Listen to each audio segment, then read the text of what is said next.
ఎటు చూసినా వింటేజ్ కల్చర్తో ఉండే గ్రామం వేలంగిని చూద్దాం పదండి.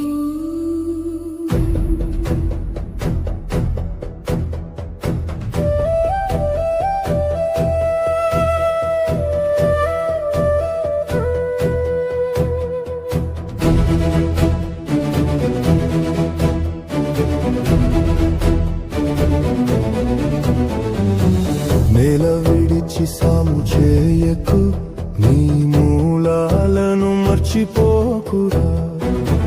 గాలివాటపు కాలక్షేపం గమ్యం కాదని తెలుసుకోరా.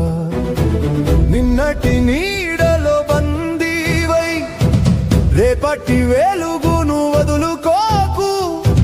నీలోని శక్తిని తట్టి లేపి లోకానికి నీ ఉనికిని చాపు.